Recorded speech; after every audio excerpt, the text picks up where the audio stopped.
ಪರಿಶಿಷ್ಟ ಜಾತಿಯ ಒಳ ಮೀಸಲಾತಿ ಜಾರಿಗೆ ಸರ್ಕಾರ ಆದೇಶವನ್ನು ಹೊರಡಿಸಿದೆ. ಅಧಿಕೃತ ಅಧಿಸೂಚನೆ ಹೊರಡಿಸಿರುವಂತಹ ರಾಜ್ಯ ಸರ್ಕಾರ ಶಿಕ್ಷಣ ಉದ್ಯೋಗಕ್ಕಾಗಿ ಮೀಸಲಾತಿ ಹಂಚಿಕೆ ಮಾಡಿ ಆದೇಶವನ್ನು ಹೊರಡಿಸಲಾಗಿದೆ. ನ್ಯಾಯಮೂರ್ತಿ ನಾಗಮೋಹನ್ ದಾಸ್ ವರದಿ ಅನ್ವಯವಾಗಿ ಮೀಸಲಾತಿ ಹಂಚಿಕೆ ಮಾಡಲಾಗಿದೆ.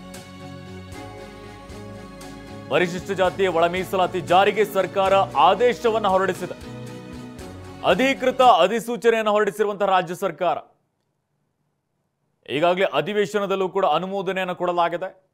ಶಿಕ್ಷಣ ಉದ್ಯೋಗಕ್ಕಾಗಿ ಮೀಸಲಾತಿ ಹಂಚಿಕೆ ಮಾಡಿ ಈಗ ಅಧಿಕೃತವಾಗಿ ಆದೇಶವನ್ನು ಹೊರಡಿಸಲಾಗಿದೆ.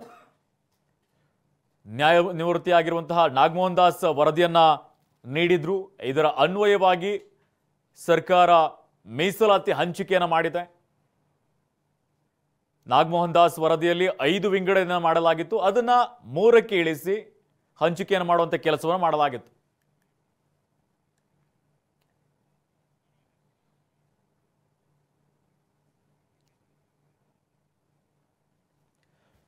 ಪರಿಶಿಷ್ಟ ಜಾತಿಯ ಒಳ ಮೀಸಲಾತಿಗೆ ಸಂಬಂಧಪಟ್ಟಂತೆ ಅಧಿಕೃತವಾಗಿ ಈಗ ಅಧಿಸೂಚನೆಯನ್ನು ಹೊರಡಿಸುವಂತಹ ಕೆಲಸವನ್ನ ರಾಜ್ಯ ಸರ್ಕಾರ ಮಾಡಿದೆ.